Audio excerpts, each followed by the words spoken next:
अच्छा, कल last time हमने जो है वो डबल इंटीग्रल डिस्कस किया था। अब उसी की कंटिन्यूएशन में जो है वो ट्रिपल इंटीग्रल्स को डिस्कस कर लेते हैं। बेसिकली जो हमने लाइन इंटीग्रल फिर डबल इंटीग्रल और अब ये ट्रिपल इंटीग्रल किया है, इसमें एप्लीकेशन बेसिकली क्या है कि लाइन इंटीग्रल जो है बेसिकली हमारे पास सिंगल डोमेन में होता है। मीन्स हमारे पास जब दो पॉइंट्स इन्वॉल्व होते हैं तो हम लाइन डोमेन को यूज़ करते हैं। जब हम 2D रीजन्स के अंदर आ जाते हैं तो फिर हम डबल इंटीग्रल्स को यूज़ करते हैं। और जब हम 3D domain that is volume के अंदर अगर हमें कवर करना हो तो हम ट्रिपल इंटीग्रल्स यूज़ करते हैं। तो बेसिकली ट्रिपल इंटीग्रल्स जो है वो वॉल्यूम्स की कैलकुलेशन के लिए होता है। डबल इंटीग्रल जो है वो हमारे पास एरिया की कैलकुलेशन के लिए होता है। और जो लाइन इंटीग्रल यानी कि जो सिंपल इंटीग्रल है वो बेसिकली हमारे पास एरिया अंडर द कर्व यानी कि सिंपल लाइन में हमारे पास जो अंडर द कर्व आ रहा होता है उसकी कैलकुलेशन के लिए जो है वो यूज़ होता है। ट्रिपल इंटीग्रल की ऑब्वियसली स्ट्रैटेजी बिल्कुल वैसी रहेगी जैसे डबल में रहेगी हमारी। हम जैसे ये क्वेश्चन है हमारे पास, जो हमने काम डबल में किया था कि हम सबसे पहले इनर को सॉल्व करेंगे, उसके बाद फिर हमारे पास जो आउटर सोर्स आएगी और फिर लास्ट सोर्स जो आएगी हम उसको इवेलुएट करेंगे। तो हमारे पास यहाँ पे डी जेड इनर इंटीग्रल था, हमने पहले उसको सॉल्व किया, उसके बाद फिर डी वाई को और फिर डी एक्स को। ठीक है, तो हमारे पास ट्रिपल इंटीग्रल के अंदर पैटर्न कोई चेंज नहीं होता है, सिर्फ इम्प्लीमेंटेशन का है कि आप इम्प्लीमेंट कब करवाएंगे। जब आप दो पॉइंट्स, लाइन इंटीग्रल हम कब करते हैं जब हमारे पास दो पॉइंट्स होगा तो दैट मीन्स एक लाइन डेवलप होगी। ठीक है, और फिर हमारे पास अगर एक प्लेन बन जाएगा तो दैट मीन्स एक एरिया हमारे पास कैलकुलेट होगा 2D की फॉर्म के अंदर। और जब हमारे पास एक पूरा कोई शेप डेवलप होगा तो हमारे पास दैट मीन्स 3D में वॉल्यूम जो है वो ऑब्टेन हो जाता है। अब कुछ थ्योरम्स हैं उनको हम डिस्कस कर लेते हैं। तो सबसे पहले हमारे पास है ग्रीन्स थ्योरम। बेसिकली ये जो है वो रिलेशन बिटवीन दीज जो हमने अभी इंटीग्रल्स पढ़े थे उसमें है। तो जो ग्रीन्स थ्योरम है that is a relation between line and double integral. ठीक है, तो हम अगर इसका क्या है, इसकी स्टेटमेंट ये है कि अगर हम एक सपोज़ करें कि हमारे पास एक क्लोज्ड रीजन है जिसको हम R से जो है वो डिनोट कर रहे हैं। ठीक है, एक्स वाई प्लेन यानी कि हम 2 डायमेंशनल प्लेन के अंदर मौजूद हैं। हमारे पास एक क्लोज्ड रीजन है, वो रीजन कुछ भी हो सकता है, ज़रूरी नहीं कि कोई पर्टिकुलर शेप का हो, बस असल बात क्या है कि that reason should be closed. ठीक है, by a simple curve and suppose m and n are continuous function. जब वो क्लोज्ड हमारे पास रीजन होगा तो हमारे पास उसमें कुछ फंक्शंस भी इन्वॉल्व होंगे। ठीक है, तो हम ये सपोज़ कर लेते हैं कि हमारे पास उसमें जो दो फंक्शंस इन्वॉल्व हैं, क्योंकि हम 2 डायमेंशनल में हैं तो हमारे पास ऑब्वियसली फंक्शंस जो हैं वो दो ही होंगे। तो एक m का फंक्शन को हम x के फंक्शन को जो है वो हम m अज्यूम कर लेते हैं और y के फंक्शन को जो है हम n अज्यूम कर लेते हैं। ठीक है, तो जब हमारे पास दो फंक्शन इन्वॉल्व हैं और उस पर हमारे पास उनके कंटिन्यूस डेरिवेटिव्स भी हमारे पास, कंटिन्यूस डेरिवेटिव मींस कि वो हमारे पास हम जिस पॉइंट पे भी उसको हम चेक करना चाहें वो कंटिन्यूस ही होगा, कहीं से ब्रेक नहीं होगा। जब हमने क्लोज्ड रीजन कहा है तो दैट मीन्स कि हमारे पास वो जो भी शेप बन रहा है वो हमारे पास किसी भी पॉइंट से ब्रेक नहीं होगा। ठीक है, तो हमारे पास ग्रीन्स थ्योरम हमारे पास क्या है, वो हमारे पास ये है कि उन्होंने क्या कहा है कि अगर आप किसी भी डोमेन में आप एक क्लोज रीजन लें जिसमें दो फंक्शन इन्वॉल्व हैं, that will be equals to the double derivative of those difference between these functions. ठीक है, यानी कि इसका मतलब क्या है कि आप ये वाला काम करें या ये वाला काम करें, आपके पास बात एक ही आएगी। ठीक है, अच्छा, असल चीज़ क्या है इसके अंदर, the C is transferred in the positive counter clockwise direction. ठीक है, यानी कि जो हमारे पास कर्व होगा वो हमारे पास हमेशा जो है जो उसकी डायरेक्शन हम जो उसकी नोटिफाई करेंगे वो काउंटर क्लॉकवाइज डायरेक्शन के अंदर करेंगे। ठीक है, जो भी हमारे पास शेप बन रहा होगा उसकी जो डायरेक्शन है that should be in counter clockwise direction. अब ये जो इसका थ्योरम है, इसको हम देख लेते हैं कि इसमें वो कहना क्या चाह रहे हैं। ठीक है, अब फर्स्ट करें, हमारे पास एक ये क्वेश्चन है कि इवेलुएट अ कर्व, जिसमें हमारे पास ये फंक्शन दे दिए around the sides of the square with vertices, और हमारे पास इसमें वर्टिसेस दे दिए। ठीक है, अब असल क्या है, हमारे पास ये एक क्लोज्ड रीजन है, क्लोज्ड रीजन है, एक कर्व, क्लोज्ड कर्व मौजूद है जिसमें हमारे पास ऑब्वियसली दो फंक्शन है, that is x and y. ठीक है, और जो जिस वर्टिसेस पे हमारे पास वो डेवलप हो रहे हैं वो वर्टिसेस हमारे पास गिवन है। तो डी 0 0 था, हमने इसको 0 0 को डी का पॉइंट दे दिया, 1 0 को ई, एफ एंड ये जी। ठीक है, अब हमें इस पे जो है वो ग्रीन्स थ्योरम अप्लाई करना है। तो पहले हम ग्रीन्स थ्योरम अप्लाई नहीं करेंगे, पहले हम इसको जो इसकी अपनी स्ट्रेटजी है, दैट मीन्स ग्रीन्स थ्योरम हमारे पास ये है। ठीक है, और ये हमारे पास एक सिंपल सी बात है कि हमारे पास कोई भी क्लोज रीजन है जिसके अंदर हमारे पास दो फंक्शंस इन्वॉल्व हैं, दैट मीन्स कि this region and this region should be equal. तो हम इसको इवेल्युएट करते हैं, यानी कि हमारे पास left hand side should be equal to right hand side. ठीक है, अच्छा, जब हमारे पास हमने ये चीज़ प्लॉट कर दी, अब हमें पता है कि हमारे पास ग्रीन्स थ्योरम में हम क्या करते हैं कि इसको एंटी क्लॉकवाइज डायरेक्शन देते हैं। दैट मीन्स कि हम D टू G मूव नहीं कर सकते वो, और G टू F और F टू E और E टू D वाली हम मूवमेंट नहीं कर सकते, क्योंकि ये हमारे पास क्लॉकवाइज डायरेक्शन होती है। Anti clockwise would be from D to E, E to F, F to G and G to D। ठीक है, अच्छा, जब हम D टू E जा रहे हैं तो ज़रा हम थोड़ा सा डेटा को एग्जामिन कर लेते हैं कि हमारे पास डेटा में है क्या।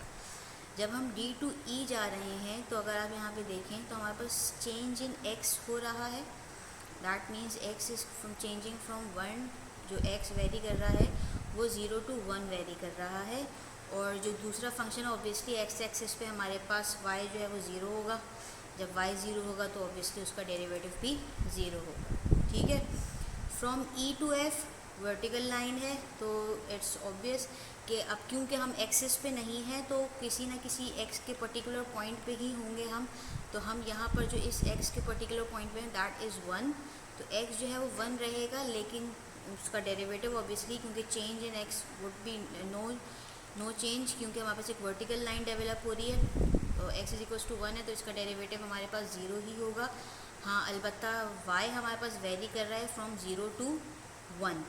ठीक है, और जब हम F टू G जा रहे हैं तो हमारे पास वही काम हो रहा है जो D टू E में था, सिर्फ फ़र्क क्या है कि डायरेक्शन हमारे पास क्योंकि अपोजिट है, तो y तो हमारे पास यहाँ पे 1 है, क्योंकि हम एक पर्टिकुलर पॉइंट पर आ रहे हैं y के, और हम ओरिजिन पे नहीं हैं।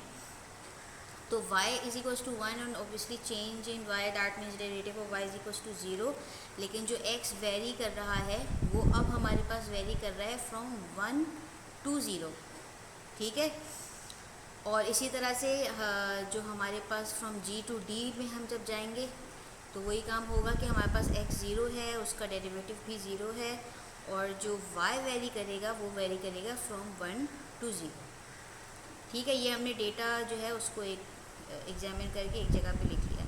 अब हम जो इंटीग्रल को सॉल्व करेंगे, हमसे कहा गया है कि इवेलुएट दिस कर्व। ठीक है, क्लोज्ड कर्व, ये इस साइन का ये जो सर्कल बना हुआ होता है इसका मतलब है क्लोज्ड कर्व। जब C लिखा है तो इसका मतलब है कर्व, अगर S लिखा हुआ होगा आगे एक हम करेंगे उसको तो वो सरफेस आ जाएगा। फ़िलहाल हम इसको कर्व में ही ले लेते हैं। ठीक है, तो कर्व का मतलब ऑब्वियसली लाइन इंटीग्रल है। ठीक है, कर्व जो होगा वो लाइन इंटीग्रल के लिए होगा। जब हम S में आ जाएंगे सरफेस में तो वो हमारे पास फिर वो इंटीग्रल चेंज हो जाएगा। तो जब हम कर्व में बात कर रहे हैं तो दैट मीन्स कि हमारा जो ये जो क्लोज्ड कर्व है, ये क्लोज्ड कर्व किस में हमारे पास कितने इंटीग्रल्स के अंदर हमारे पास डिफाइन हुआ हुआ है। हमारे पास ये एक सिंगल लाइन, फिर ये लाइन, फिर ये लाइन और ये लाइन। ठीक है, that means from D to E, then from E to F, from F to G and from G to D, जो हमारा जो क्लोज कर्व फॉर्म हो रहा है वो इन सब से मिलके फॉर्म हो रहा है। तो हमें दैट मीन्स हमें क्या करना है, हमें ये इंटीग्रल कैलकुलेट करना है, ये इंटीग्रल कैलकुलेट करना है और इन चारों इंटीग्रल को इंडिविजुअली कैलकुलेट कर कर इसके अंदर पुट करना है। तो ये हमें काम करना है। तो सबसे पहले हम फ्रॉम D टू E को कैलकुलेट, अच्छा अगर मैं यहाँ पे डायरेक्ट लिख दूँ इस चीज़ को, आप चाहें तो इंडिविजुअल कर लें या डायरेक्ट करना चाहें तो हम डायरेक्ट कर सकते हैं कि ये जो हमारे पास ये कर्व गिवन है, क्लोज कर्व गिवन है, इसको हम किस फॉर्म के अंदर लिख सकते हैं। जब हम D टू E के अंदर हैं तो ये वाली इन्फॉर्मेशन को यूटिलाइज़ कर लेंगे, ठीक है। दैट मीन्स कि इस फंक्शन के अंदर हमारे पास x जो है वो y dy 0 है, तो यानी कि ये वाला फंक्शन 0 हो जाएगा। जो गिवन वैल्यूज़ थी हम इन रीजन के हिसाब से इसके अंदर पुट कर देंगे, ठीक है। y 0 है, dy 0 है, तो ये वाला फंक्शन de वाला इंटीग्रल तो पूरा का पूरा 0 हो जाएगा। जब हम EF में जा रहे हैं तो ये dx 0 आ रहा है, तो दैट मीन्स ये वाला हमारे पास पोर्शन जो है वो 0 हो जाएगा और यहाँ पे जो है वो हमारे पास वैल्यू आ जाएगी x की 1 हमने पुट की और dy की जगह पे dy ही रहा। इसी तरह से हमारे पास जो थर्ड रीजन है दैट इज़ FG जो है वो हमारे पास उसकी लिमिट जा रही है हमारे पास फ्रॉम 1 टू 0, वो हमने लिमिट अप्लाई की और जो वैल्यूज़ थी हमने उसको पुट किया। तो हमारे पास फाइनली जो इन चारों का ये चीज़ बनी वो हमारे पास ये बना, that means 1 dy plus 1 to 0 x dx। इसको एवेल्यूएट करेंगे, इसको हमने इंटीग्रल लिया तो हमारे पास ये आंसर आ गया, ठीक है। तो दैट मीन्स कि दिस फंक्शन, ये जो हमारे पास क्लोज कर्व है, इसका अगर हम इंटीग्रल कैलकुलेट करें तो that would be equals to half, सही है। ये तो हमारे पास एक स्ट्रेटजी हो गई इसको कैलकुलेट करने की। अगर हम इसको दूसरी स्ट्रेटजी से सॉल्व करना चाहें, ये सिंपल स्ट्रेटजी थी, अगर हम इसकी दूसरी स्ट्रेटजी यानी कि ग्रीन्स थ्योरम इस स्ट्रेटजी पे अप्लाई करना चाहें तो वो क्या होगा। अब ग्रीन्स थ्योरम क्या कहता है कि अगर कोई भी क्लोज कर्व आपके पास मौजूद है तो that is equals to the double integral of that region, और वो हमारे पास उसके पार्शियल डेरिवेटिव के इक्वल होंगे, ठीक है।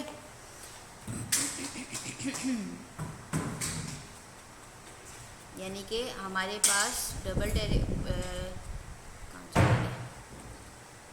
हमारे पास जो ग्रीन्स थ्योरम है उसमें क्या है कि आपके पास अगर कोई भी क्लोज आपके पास रीजन आ रहा है तो that is equals to the continuous derivative of those functions, ठीक है। तो कंटिन्यूस डेरिवेटिव हम किस तरह से कैलकुलेट करेंगे, इसको चेक करने के हमारे पास क्या है कि हम जो डावा n ओवर डावा x, यानी कि जो n हमने किसको अज्यूम किया है, y के फंक्शन को, और m हमने जो है वो x के फंक्शन को अज्यूम किया है, ठीक है। तो n को जो है वो हम डिफ्रेंशिएट करवाएं पार्शियल, क्योंकि हम यहाँ पे दो फंक्शन इन्वॉल्व हैं तो ऑटोमेटिकली हमारे पास डेरिवेटिव लेने के लिए हम पार्शियल डेरिवेटिव अप्लाई कर रहे हैं, ठीक है। हम पार्शियल डेरिवेटिव इसमें क्यों है, क्योंकि हमारे पास ये जो थ्योरम ही अप्लाई हो रहा है बेसिकली वो फॉर टू फंक्शंस के लिए है। तो इस क्वेश्चन के अंदर dx के साथ जो भी कुछ लिखा हुआ होगा that would B m, and dy के साथ हमारे पास जब भी कोई चीज़ होगी तो दैट वुड बी n, ठीक है। n हमारे पास dy का फंक्शन है और m जो है वो हमारे पास dx का फंक्शन है। दैट मीन्स कि हम क्या करेंगे कि n को जो है वो पार्शियल डिफ्रेंशिएट करेंगे विद रिस्पेक्ट टू x, तो हमारे पास ये आंसर आ जाएगा x, और जब हम n को पार्शियल डिफ्रेंशिएट करेंगे विद रिस्पेक्ट टू x तो that would be equals to 2x। तो अब हम राइट हैंड साइड के लिए वर्किंग कर रहे हैं, तो हम ये इसको राइट हैंड साइड में अगर हम पुट कर दें तो हमारे पास ये इंटीग्रल फॉर्म हो जाएगा इनटू दिस, दैट मीन्स कि हमारे पास ये हो जाएगा 2x minus x would be equals to x dx and dy। अब हमारे पास ये जो लिमिट्स आई हैं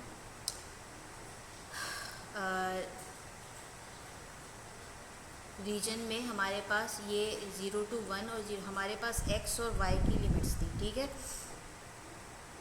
तो हमारे पास रीजन ऑफ इंटीग्रेशन हमारे पास क्योंकि स्क्वायर है, ठीक है, और हमारे पास ये स्क्वायर रीजन है तो हमारे पास इसलिए हमारे पास x और y ये एक्स और हम इस वक्त जो सिर्फ और सिर्फ डिस्कस कर रहे हैं वो सिर्फ क्या डिस्कस कर रहे हैं, ये जो पूरा पाथ था ये हमारे पास लेफ़्ट हैंड साइड के लिए था। राइट हैंड साइड में हम क्या चीज़ देख रहे हैं, this x axis and this y axis, ठीक है।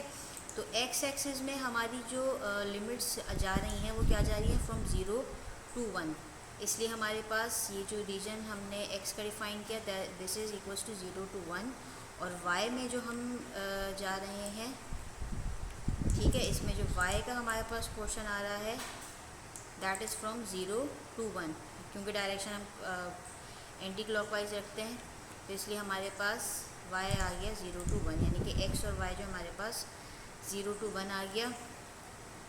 लिमिट्स हमने पुट की, उसको सिंप्लीफाई किया, तो इसका भी आंसर हमारे पास सेम ही आना चाहिए था obviously, left hand side is equals to right hand side. तो दैट मीन्स कि अगर आपसे ये कहा जाए कि वेरीफाई करें ग्रीन्स थ्योरम को, तो दैट मीन्स कि आपने ये दोनों वर्किंग करनी है। दैट मीन्स कि आपको लेफ़्ट हैंड साइड भी कैलकुलेट करनी है और राइट हैंड साइड भी कैलकुलेट करनी है, ठीक है। इसकी एक और एग्जांपल देख लेते हैं। अब हमारे पास अब एक जो कर्व फॉर्म हो रहा है, जैसे ऊपर एग्जांपल दी थी कि स्ट्रेट लाइन, अब ये कर्व क्लोज्ड कर्व हमारे पास किस तरह से फॉर्म हो रहा है, क्लोज्ड रीजन, एक हमारे पास लाइन थी y इक्वल्स टू एक्स और एक हमारे पास कर्व था y equals to x square, ठीक है। तो हमारे पास ये दोनों इस तरह से फॉर्म होकर हमारे पास एक क्लोज्ड रीजन फॉर्म हो गया। क्वेश्चन आपको क्या कहा है कि verify the Green's theorem in the plane for, अब इसका जो यानी ये जो क्लोज रीजन फॉर्म हुआ है इसका फंक्शन हमारे पास ये बन रहा है, ठीक है, ये हमारे पास इसका फंक्शन बन रहा है। अब हमसे कहा गया है कि हमें इस क्लोज रीजन का जो है वो इंटीग्रल जो है वो कैलकुलेट करना है। दैट मीन्स हमें एरिया अंडर दिस कर्व जो है, दिस रीजन जो है वो फाइंड करना है। तो अब हमारे पास सबसे पहले ऑब्वियसली हम पहले लेफ़्ट हैंड साइड कर लेते हैं, या पहले हम इस पे ग्रीन्स थ्योरम अप्लाई कर लेते हैं। दैट मीन्स हम राइट हैंड साइड पहले अप्लाई कर लेते हैं, ठीक है। तो हम ग्रीन्स थ्योरम में क्या करते हैं कि हमारे पास जो भी फंक्शन गिवन है उसमें जो डी एक्स का फंक्शन है दैट इज़ एम, और जो डी वाई का फंक्शन है वो हमारे पास जो है वो एक्स है, सॉरी डी वाई का फंक्शन जो है हमारे पास एन है, ठीक है। तो हमने एम को जो है वो with respect to y partial derivate किया और एन को जो है वो हमने with respect to x derivate किया, जैसे हमारे पास फॉर्मूले में गिवन था। तो हमारे पास इसके अंदर हमने इसके डेरिवेटिव्स को फाइंड किया और हमने फार्मूला में पुट कर दिया जो हमारे पास ग्रीन्स थ्योरम का फार्मूला था, और जब हमने सिंप्लीफाई किया तो हमारे पास ये बन गया। अब असल चीज़ क्या है, जो हमारे पास रीजन है उसकी लिमिट्स हमारे पास क्या हो रही हैं। वहाँ पे तो हमारे पास स्क्वायर था तो इसलिए कोई इशू नहीं था, ठीक है। अब हमारे पास क्या है, बेसिकली अब हमारे पास क्योंकि रीजन एक जो है वो स्ट्रेट लाइन है, एक जो है वो कर्व है, तो हम वही बात देखेंगे कि हमारे पास क्या बन रहा है कि जब हम एक्स के लिए देखेंगे, एक्स हमारे पास कहाँ से मूव हो रहा है, दिस, ठीक है, यहाँ से हमारे पास जो एक्स मूव हो रहा है तो एक्स हमारे पास जा रहा है फ्रॉम 0 to 1, ठीक है। यहाँ पर क्वेश्चन में गिवन था कि हमारे पास जो x मूव हो रहा है दैट इज़ फ्रॉम 0 to 1, और जो y हमारे पास है, y की जो वैल्यू है वो हमारे पास क्या है कि जब हम फंक्शन देखेंगे तो y जो है हमारे पास क्या मूव हो रहा है, फ्रॉम एक्स स्क्वायर, और फिर यहाँ पे हमारे पास क्या जा रही है x। तो हमारे पास जो रीजन है दैट मीन्स x की जो लिमिट है दैट इज़ फ्रॉम 0 to 1, और जो y की लिमिट्स हैं वो हमारे पास है एक्स स्क्वायर टू एक्स। तो हमने x की लिमिट्स तो 0 to 1 और y की जो लिमिट्स हैं वो हमने x square to x put किया, ठीक है। और फिर हमने वही इस पे लाइन इंटीग्रल को अप्लाई किया और इसको सिंप्लीफाई किया। तो सिंप्लीफाई करने के बाद हमारे पास जो आंसर आ रहा है वो आ रहा है -1/2।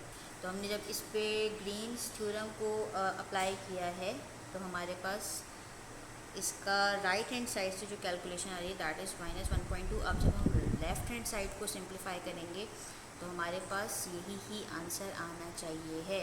तो लेफ़्ट हैंड साइड पे हमारे पास क्या बन रहा है, हमारे पास दो रीजन है, तो हमारे पास हम क्या करेंगे, हम इस कर्व को कैलकुलेट कर रहे हैं।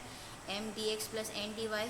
तो हमारे पास ये जो दोनों कर्व हैं ऑब्वियसली ये जैसे हमने इससे फर्स्ट में किया था कि उसमें 4 लाइंस थी, तो हमने 4 लाइंस को किया था। यहाँ पे हमारे पास 2 लाइन है, दैट इज़ वाई एक्स और y is equals to x square. तो C1 हम किसी को भी नाम दे दें, चाहे वो y is equals to x square का रीजन हो या y is equals to x का रीजन हो। तो इन दोनों को हम इंडिविजुअली कैलकुलेट करके इसके अंदर पुट कर देंगे तो हमारे पास आंसर हो जाएगा। अगर हम सबसे पहले y is equals to x square के लिए कैलकुलेशन करें तो जैसे हम लाइन इंटीग्रल में करते हुए आ रहे हैं कि हम क्या करते हैं जब लाइन इंटीग्रल को सॉल्व करते हैं कि हम बेसिकली ट्रांसफॉर्म करते हैं जो हमारे पास गिवन फंक्शन होता है into a single terms, into a single variable. ठीक है, तो हमारे पास y is equals to x square था तो हमने dy over d x is equals to this किया। हम बेसिकली कर क्या रहे हैं, ये हमने क्यों वर्किंग की ये वाली, ताकि हम इसको एक simple in terms of single variable कर सकें। और वो सिंगल वेरिएबल हम x को चूज़ कर रहे हैं। x की लिमिट्स हमारे पास 0 to 1 है और हमने यहाँ पे इसके अंदर वही जो हम लाइन इंटीग्रल के अंदर जिस तरह से हम y वैल्यू को सब्स्टिट्यूट करते हैं, हमने y की वैल्यू को सब्स्टिट्यूट करके x का फंक्शन डेवलप किया और हमारे पास इसका आंसर जो y is equals to x square के लाइन के लिए आया हमारे पास, दैट इज़ इक्वल्स टू 19/20। ठीक है, इसके बाद फिर जब हम दूसरी लाइन हमारे पास है, दूसरा कर्व हमारे पास जो है वो है हमारे पास y is equals to x. तो उसके लिए बिल्कुल हम वही काम करेंगे कि y is equals to x और उसका जब हम डेरिवेटिव लेंगे dy is equals to d x, ताकि हम x और dy को जो है वो रिप्लेस कर सकें। तो x और y को हमने इसमें रिप्लेस किया और हमारे पास y is equals to x का जो इंटीग्रल आया दैट इज़ -1। तो हमें टोटल इंटीग्रल कैलकुलेट करने के लिए क्या करना पड़ेगा, इन दोनों इंटीग्रल्स को ऐड करना पड़ेगा।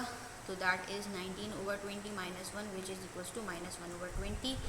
सो हमारे पास -1/20 ही रिक्वायर्ड था, तो वेरीफाई हो गई। Left hand side is equals to right hand side.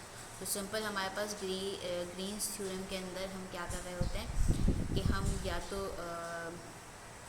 किसी भी रीजन का टोटल इंटीग्रल लाइन इंटीग्रल को कैलकुलेट करें या फिर हम डबल इंटीग्रल अप्लाई करके उस रीजन को जो है वो कंटिन्यूस यानी कि डेरिवेटिव लेके जो है वो हम कैलकुलेट करें, हमारे पास आंसर एक ही ऑब्टेन होगा। ठीक है, नेक्स्ट हमारे पास जो है दैट इज़ सिंपल वॉल्यूम और सरफेस इंटीग्रल। जब वॉल्यूम की बात आ जाती है तो वॉल्यूम जैसे अभी मैंने बताया प्रीवियसली कि वॉल्यूम में हम ट्रिपल इंटीग्रल अप्लाई करते हैं। तो वॉल्यूम का मतलब है हमारे पास हम किस तरह से रिप्रेजेंट कर सकते हैं, डेल ऑफ v या फिर closed surface of s v ds।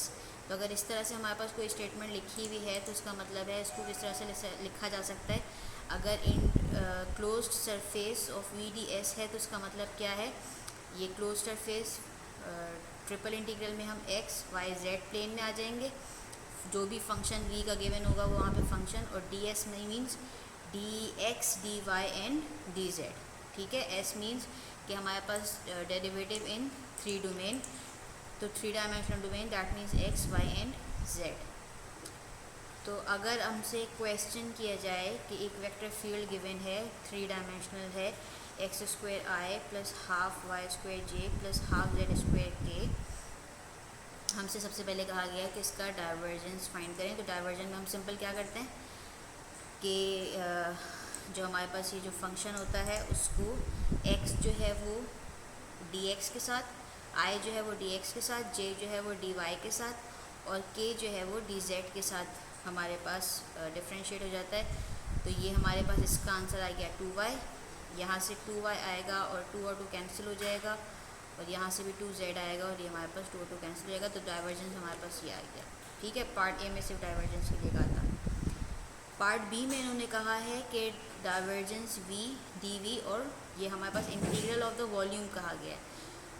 तो जब वॉल्यूम कहा गया है तो दैट मीन्स कि मेरे पास 3 डायमेंशनल के अंदर हम काम कर रहे होंगे, यूनिट क्यूब गिवन है और हमारे पास उसकी ऑब्वियसली लिमिट्स भी गिवन होंगी।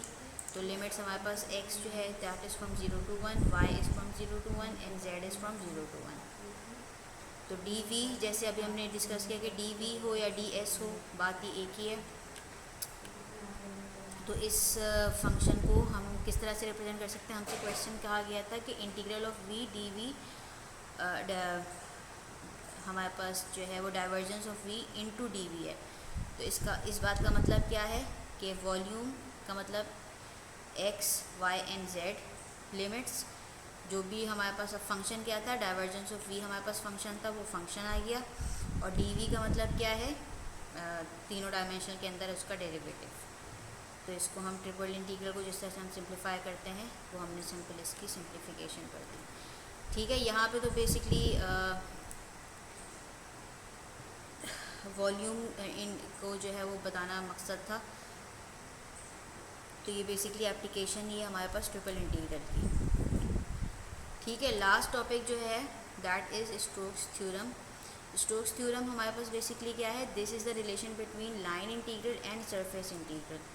ठीक है, जो अभी हमने काम किया था ग्रीन्स थ्योरम, वो हमारे पास क्या था, वो रिलेशन थी हमारे पास लाइन इंटीग्रल की और डबल इंटीग्रल की। यहाँ पर हमारे पास क्या है, सरफेस इंटीग्रल इन्वॉल्व है। तो उसमें हमारे पास क्या हो रहा है कि अब हम अगर ये अज्यूम करें कि हमारे पास एक इंटीग्रल है और उसमें हमारे पास एक क्लोज, अभी जो हमने ग्रीन्स थ्योरम किए थे that is for closed surface. अब हम जो थ्योरम कर रहे हैं that is for open surface. ठीक है, एक हमारे पास अगर कोई भी ओपन सरफेस मौजूद है तो वो किस तरह से कैलकुलेट हो सकती है। अगर ये ओपन सरफेस दैट मीन ये हमारे पास ये जो बॉटम में आ रही है, बॉटम जो बाउंडेड कर्व है, this area of this will be equals to the open surface of the, हमारे पास ये जो अपर वो पोर्शन आ रहा है इसके थ्रू भी हम कैलकुलेट कर सकते हैं। यानी कि ये जो स्टोक्स थ्योरम है, स्टोक्स थ्योरम में हमारे पास क्या कहा जा रहा है कि अगर एक कर्व है जो कि हमारे पास कोई भी हमारे पास ये कर्व आ रहा है, दैट मीन्स अगर बाउंडेड रीजन है हमारे पास, ठीक है, वो that can be calculated with the curl of v d s. ठीक है, यानी कि हमारे पास जो रीजन है ये टू डायमेंशनल है, ये जो नीचे बाउंडेड है। ठीक है, इसका एरिया जो कैलकुलेट होगा वो इक्वल्स टू होगा हमारे पास, अगर हम इसको इसी डायमेंशन को हम 3D डोमेन के अंदर चेंज कर दें, मीन्स आप इसको जो है वो, अगर मैं एक इस तरह से आप अज्यूम करें कि आपके पास एक स्क्वायर है। ठीक है, इस स्क्वायर को अगर मैं इस स्क्वायर का जो अगर हम एरिया फाइंड करेंगे that would be equals to the, अगर मैं इसके एरिया को ट्रांसफॉर्म कर दूं with one open region into a 3D dimension, तो दैट मीन्स, और वो किस तरह से कैलकुलेट होगा, कर्ल वी डी एस के थ्रू। ठीक है, इसकी एग्जांपल हम यहाँ पे देख लेते हैं। पहले एक इसकी एग्जांपल हम ये वाली देखते हैं ताकि इससे ज़्यादा अच्छे से समझ में आ जाएगा ये थ्योरम। एक क्यूब गिवन है हमारे पास, ठीक है, cube of a side 2 unit is constructed with 5 solid faces. ठीक है, एक मेरे पास एक ऑब्वियसली एक स्क्वायर था, क्यूब जो डेवलप होगा ऑब्वियसली एक स्क्वायर से ही डेवलप होगा। ठीक है, ये स्क्वायर था जिसमें मैंने ये लाइन जो बनाई हुई है, ठीक है, ये जो लाइन हमारे पास बना हुआ है 1 2 3 एंड 4, एक स्क्वायर था जिसके लेंथ जो है वो 2 यूनिट्स गिवन है। ठीक है, ये हमारे पास एक डेवलप हुआ हुआ है और ये इसमें हमारे पास इस फॉर्मूले में, इस थ्योरम में हमारे पास शर्त क्या है कि एक फेस जो है वो ओपन होना चाहिए। तो ये वाला जो फेस है हमारे पास ये ओपन फेस है। ठीक है, इसके बाद इसमें क्या कहा गया है, ऑब्वियसली इसके कितने फेसेस बन जाएंगे, हमने क्या किया कि ये जो शेप था इसको आप ड्रॉप डाउन कर दें और इसको 3 डायमेंशन के अंदर आप चेंज कर दें। जब ये ड्रॉप डाउन होगा तो ये जो सिंगल फेस है इसका एक फेस डेवलप हो रहा होगा, दैट मीन्स ये जो एक फेस बन रहा होगा ये वाला फेस, बॉटम फेस। ठीक है, दिस इज़ 1। फिर ये वाली जो लाइन है इसका एक फेस डेवलप हो रहा है, दिस इज़ 2, दिस इज़ 3, इसके बैक पे एक फेस है, this is 4 and this is 5, इसके 5 फेसेस बन गए। ठीक है, रीजन जो डिफाइंड है वो हमारे पास किस तरह से डिफाइंड है कि जो एक्स एक्सिस है दैट वेरी फ्रॉम 0 to 2, यानी कि ये जो लाइन हमारे पास, क्योंकि ऑब्वियसली हमारे पास हम एक स्क्वायर को डील कर रहे हैं जिसकी लेंथ जो है वो 2 यूनिट्स है, तो दैट, और हम ओरिजिन से स्टार्ट कर रहे हैं, तो दिस इज़ 0 और ये जो लेंथ होगी 2 होगी एक्स की। इसी तरह से y की लेंथ भी जो होगी ये 0, और ये शक्ल थोड़ी बड़ी बन गई है इसकी, this is 0 and this length is also 2 and this is 0 and this is also 2। ठीक है, ये हमारे पास इसकी लेंथ गिवन है। तो रीजन ऑब्वियसली इसका जो बन जाएगा, जो लिमिट्स इसकी, अगर ये ना भी गिवन होती तो हमें ये पता होता कि x would very from 0 to 2, y would very from 0 to 2 and z would very from 0 to 2। ठीक है, और जो टॉप फेस है वो जो है इसका ओपन फेस है। अच्छा, ये इन्होंने कहा है bounded by the curve c line in the plane z is equals to 2। That means इस बात से पता चल रहा है कि टॉप फेस जो है वो हमारे पास ऑब्वियसली 2 पॉइंट जो है वो हमारे पास यहाँ पर बनेगा। तो ये वाला जो फेस है ये हमारे पास ओपन फेस है। तो ये जो हमारे पास फेस है, उस ओपन फेस की ये जो रीजन है हमारे पास, इसकी वेक्टर फील्ड जो गिवन है that is v is equals to x plus y i plus y plus z j plus x plus z k. ठीक है, ये हमारे पास इसका ये रीजन बन गया।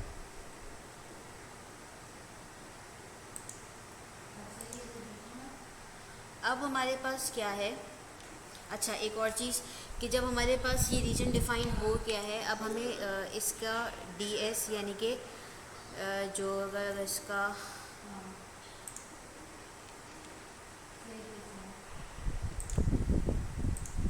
हमारे पास इसके अंदर जो इसका इंटीग्रल आ रहा है, इसका डेरिवेटिव आ रहा है, वो हमारे पास क्या किस तरह से फॉर्म होगा, ये चीज़ याद रखिएगा। जो हमारे पास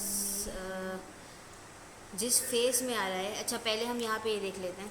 अभी ये मैं जब हम थ्योरम अप्लाई करेंगे हम बहुत चीज़ लिखेंगे। अभी हम जो है वो लेफ़्ट हैंड साइड को कैलकुलेट कर रहे हैं। हमारे पास ये जो फॉर्मूला बन जाएगा, अगर मैं इसको v इंटू डी आर करूँगी तो v d r will be equals to what, x d r मेरे पास क्या है dx dy और dz। ठीक है ना, वही हमारे पास जो 2 डायमेंशनल वो लाइन इंटीग्रल के अंदर होता है कि x प्लस वाई आई और वो dx, तो हमारे पास ये dx के साथ मल्टीप्लाई हो जाता है। ठीक है, j जो है वो dy के साथ और जो k है वो dz के साथ। ठीक है, ये मेरे पास एक सिंपल इसकी इक्वेशन फॉर्म हो गई। ये v था और v डी आर जो है वो हमारे पास इसके इक्वल होगा, राइट। अब हमें क्या करना है, हमें बेसिकली ये चारों जो अभी हमने काम किया था लाइन इंटीग्रल सॉल्व करना है। That means this path and this path, ये चारों पाथ हमें कैलकुलेट करना है। ठीक है, हम प्रूफ क्या कर रहे हैं कि हम जो ये वाला एरिया आएगा, अगर हम ये इस बाउंडेड रीजन को कैलकुलेट करें तो हमारे पास जो एरिया आएगा that would be equals to the faces of these lines. ठीक है, तो सबसे पहले हम इस लाइन 1 को अगर कैलकुलेट करें तो लाइन 1 जो अगर हमारे पास आ रही है वो हमारे पास किस तरह से आ रही है कि लाइन 1 जो है वो उस पर है z इज इक्वल्स टू 2 पर है। ऑब्वियसली जब z इज इक्वल्स टू 2 है तो दैट मीन्स इसका यहाँ पे डेरिवेटिव जो है वो 0 होगा और इसके अंदर जो एक्सेस इन्वॉल्व है वो कौन कौन से एक्सेस इन्वॉल्व है और वाई एक्सेस इन्वॉल्व है।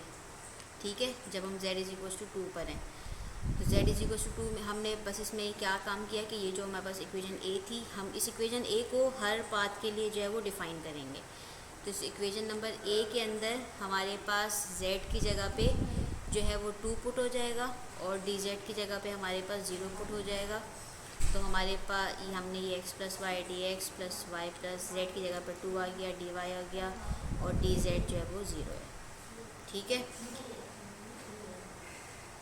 इसके बाद हमारे पास अच्छा जब हमने ये चीज़ अप्लाई कर दी तो ऑब्वियसली अब ये तो मैंने ये फंक्शन डिफ़ाइन कर दिया है। अब हमें क्या करना है, हमें लाइन इंटीग्रल कैलकुलेट करना है। तो लाइन इंटीग्रल जो कैलकुलेट होगा वो हमारे पास किस तरह से कैलकुलेट होगा। अच्छा हम सॉरी मैं इस लाइन को भी आ गई थी, हम तो इस लाइन पर है ना। ठीक है, ये जो मेरे पास लाइन आ रही है इसमें हमारे पास क्या है, ये z इज इक्वल्स टू 2 पर है और यहाँ पर हमारे पास इस पॉइंट पर y जो है वो वेरी कर रहा है। ठीक है, z की वैल्यू 2 है, y जो है वो वेरी कर रहा है फ्रॉम 0 to 2। ठीक है, तो दैट मीन्स कि हमारे पास इसके अंदर जो तीसरा फंक्शन होगा that is x that would be equals to zero. इसमें यहाँ इस पॉइंट पे मेरे पास x नहीं है ना, जो इन्वॉल्वमेंट है वो किसकी है, z की, दैट इज़ 2, और जो y वेरी कर रहा है फ्रॉम 0 टू 2, क्योंकि ये y एक्सिस पे लाइन मौजूद है। तो मेरे पास जो इसका इंटीग्रल बन जाएगा वो फ्रॉम 0 टू 2,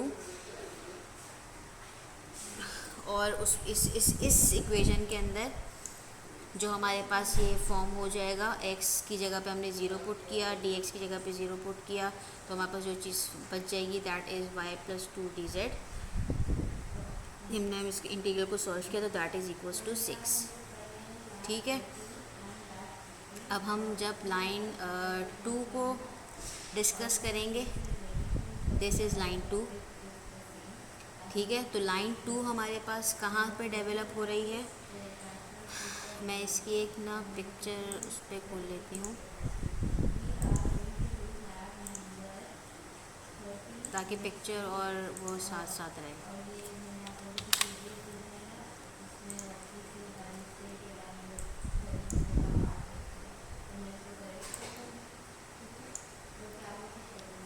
ठीक है, अब हम लाइन 2 को डिस्कस कर रहे हैं।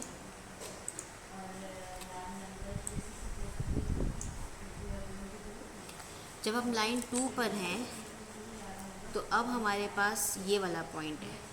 ठीक है, इसमें हमारे पास हम क्या है, ये जो पॉइंट है this is for y is है, ये y का पॉइंट है, ये वाला जो पॉइंट है। ठीक है, ये जो पॉइंट है that is for y is equals to 2, और ऑब्वियसली जब y इज इक्वल्स टू 2 है तो उसका डेरिवेटिव हमारे पास 0 होगा। तो ये अब जो है ये मेरे पास v इंटू डी आर के अंदर अगर मैं इस वैल्यू को पुट करूँ तो यानी कि ये वाली चीज़ मेरे पास हो जाएगी 0। ठीक है, तो और y की जगह पे हमने इसमें पुट कर दिया 2, तो this will be equals to x plus 2 dx। ठीक है, इसके अलावा क्या वेरी हो रहा है इसके अंदर, ऑब्वियसली ये किस एक्सिस में मूव हो रहा है, x एक्सिस में, तो x की वैल्यू विल बी फ्रॉम ये फ्रॉम 0 टू 2। ठीक है, ये लाइन जो है ये किस डायरेक्शन में, x एक्सिस की डायरेक्शन में है, तो x वेरी फ्रॉम 0 टू 2। तो हमने यहाँ पे 0 से 2 की इसमें लिमिट अप्लाई की, इसको सिंप्लीफाई किया, हमारे पास इसका आंसर आ गया 6। ठीक है, अब हमारे पास थर्ड हमारे पास जो लाइन है वो हमारे पास क्या है,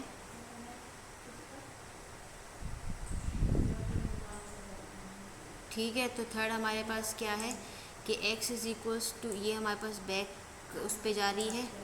पहले तो ये देख रहे हैं कि हमारी लाइन कौन सी है, ये यहाँ पे हमारे पास जो ये लाइन बन रही है वो x इज़ इक्वल्स टू, यहाँ पे देखें x इज़ इक्वल्स टू 2 पे बन रही है। ठीक है, ये x इज़ इक्वल्स टू 2 पे हमारे पास ये लाइन बन रही है, और हमारे पास इसके अंदर वही काम करेंगे कि जब x इक्वल्स टू 2 है तो dx को 0 पुट किया, और ये कहाँ चले गया, इसके अंदर हमने इस वैल्यू को अंदर पुट किया, तो हमारे पास जो फंक्शन वी डी आर बना वो हमारे पास ये बना। अब असल चीज़ क्या है कि हम, क्योंकि ये लाइन जो है किस एक्सिस पे आ रही है, y की, तो that means y vary from, अब इसकी डायरेक्शन की वजह से y वेरी फ्रॉम 2 टू 0। ठीक है, तो ये फ्रॉम 2 टू 0 हमारे पास डेवलप हुआ, और इसका जो इंटीग्रल आया दैट इज़ -6। लास्ट हमारे पास जो लाइन है दैट इज़ 4, तो हमारे पास ये जो फोर्थ लाइन बनेगी ये ऑब्वियसली ये इसी का अपोजिट है, तो जो काम हमने 2 के लिए किया था उसी का अपोजिट काम हम यहाँ पे करेंगे। इसमें हमारे पास क्या हो रहा है कि y जो है यहाँ पर जो है वो, क्योंकि अब हम इस वाली पोजीशन पर है यानी कि x एक्सिस पे मौजूद है, x एक्सिस के साथ मौजूद है, तो इसका मतलब y जो है यहाँ पे 0 होगा। ठीक है, जब यहाँ पे y 0 है और dy जो है वो उसकी 0 हो जाएगा, उस फंक्शन के अंदर हमने पुट किया तो ये चीज़ तो 0 हो गई, और यहाँ पर y की जगह पे 0 हो गया तो x dx हो गया, और y vary from x will be vary from 2 to 0, तो वो हमारे पास ये 2 टू 0 करके ये -2 हो गया। ठीक है, वो इसके एरिया को कैलकुलेट करने के लिए हम क्या करेंगे, तमाम जो हमारे पास एरिया इंटीग्रल आए हैं उनको हम ऐड कर देंगे, तो हमारे पास जो area of this region, this bounded region is equals to 4। अब हम क्या कर रहे हैं, अब हम नेक्स्ट पार्ट में स्टोक्स थ्योरम अप्लाई करेंगे। स्टोक्स थ्योरम क्या कह रहा है कि ये जो आपका पाथ था, बाउंडेड रीजन था, चाहे आप इसका एरिया कैलकुलेट करें या फिर हम क्या करें कि इसका जो कर्ल बेसिकली अप्लाई ही किस पर होता है, 3 डायमेंशन पे, ठीक है। यानी कि इस ऑब्जेक्ट को आप ट्रांसफॉर्म कर दें इनटू 3D, जो ऑब्वियसली जब हम इसको 3D में करेंगे तो इस लाइन के फेसेस डेवलप हो जाएंगे, ठीक है। हर लाइन के फेसेस डेवलप हो जाएंगे, तो आप उन फेसेस का एरिया कैलकुलेट करें तो वो इक्वल आएगा। यानी कि area under these lines, these curves will be equals to the area that is bounded by the these faces would be equal, ठीक है। तो हम जो सेकंड पार्ट कर रहे हैं उसमें क्या कैलकुलेट है, that means surface covered by these lines, ठीक है। तो हमारे पास जो सरफेस कर्ल डेवलप होगा, सरफेस इंटीग्रल हम बेसिकली अप्लाई करेंगे, दैट मीन्स हम सरफेसेस का सम करके, सरफेसेस का वॉल्यूम कैलकुलेट करके, सरफेसेस का इंटीग्रल कैलकुलेट करके हम काम करेंगे। अब स्टोक्स थ्योरम का फॉर्मूला है कर्ल वी डी एस। तो सबसे पहले मुझे क्या निकालना पड़ेगा, जो भी मेरे पास फंक्शन गिवन है उसका कर्ल फाइंड करना पड़ेगा, ठीक है। तो सबसे पहले हमारे पास जो फंक्शन गिवन था, हम यहीं पे देख लेते हैं फंक्शन हमारे पास ये गिवन है वी का, ठीक है। इस v का हम कर्ल फाइंड करेंगे, तो कर्ल के लिए हम क्या करते हैं, हम पहले डोमेन को डिफाइन करते हैं, that is I J and के। फिर हमारे पास क्या डेवलप होता है, डावा एक्स ओवर डावा डी ओवर डावा एक्स, जे में डी ओवर डी वाई डावा वाई, के में हमारे पास डी ओवर डावा जेड। और फिर थर्ड उसमें हमारे पास लाइन में क्या आता है, जो आई जे के कोफिशिएंट्स होते हैं हम उनको नोट डाउन करते हैं। तो आई जे और के कोफिशिएंट्स जो थे वो हमारे पास यहाँ पे एज इट इज़ आ गए, ठीक है। अब हमारे पास क्या हो रहा है कि ये डिटर्मिनेंट को हमने सॉल्व किया। जब हम आई के लिए वर्किंग करेंगे तो ये डावा ओवर डावा वाई इंटू दिस और डावा ओवर डावा जेड इंटू दिस, बीच में माइनस का साइन आता है, देन माइनस जे एंड फिर प्लस के। हमारे पास ये कर्ल ऑफ वी जो फाइनली कैलकुलेट होकर आया वो आया माइनस आई माइनस जे माइनस के, ठीक है। तो जैसे स्ट्रैटेजी से हमारे पास कर्ल बनता है वही हमारे पास हो गया। अच्छा, अब हम क्या कर रहे हैं, अब हमें सरफेस इंटीग्रल फाइंड करना है, जो कि अभी हमने काम सेपरेटली किया था।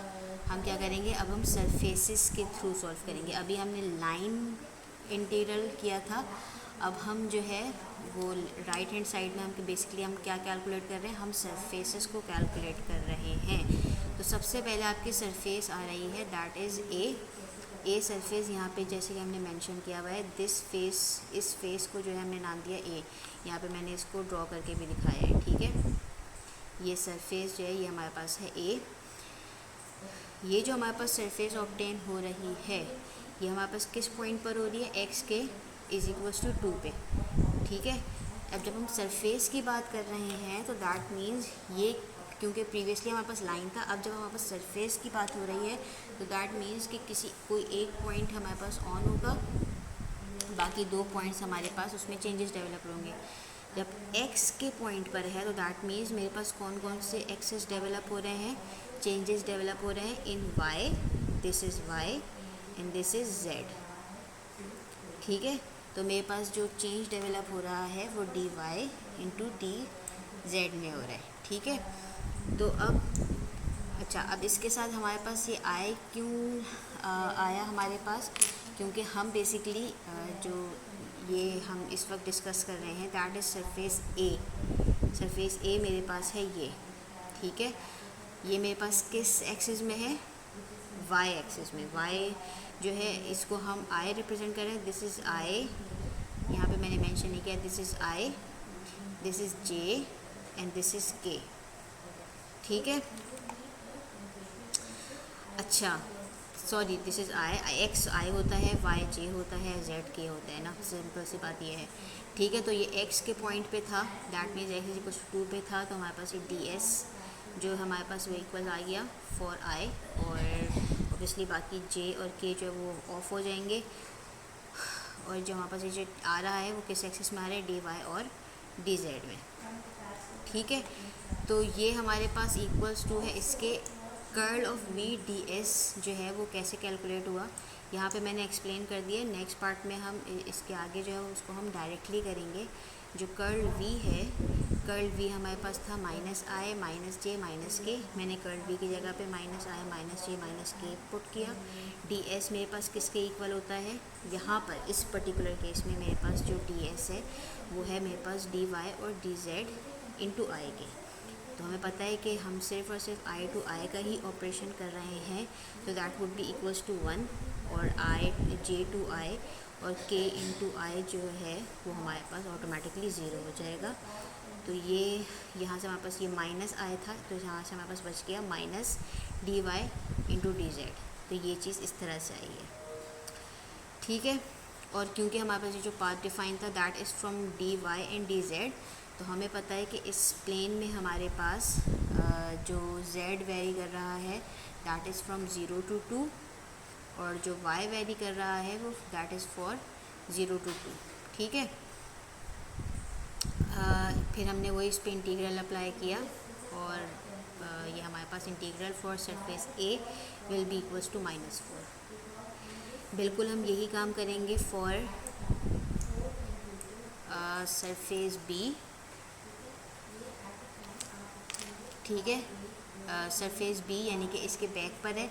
अच्छा, एक और चीज़, यहाँ पे हमारे पास जो सामने वाली डी हमारे पास सरफेस होगी वो हमारे पास क्या है, ये फ्रंट जो है वो हमारे पास पॉजिटिव होगी, बैक नेगेटिव होगी।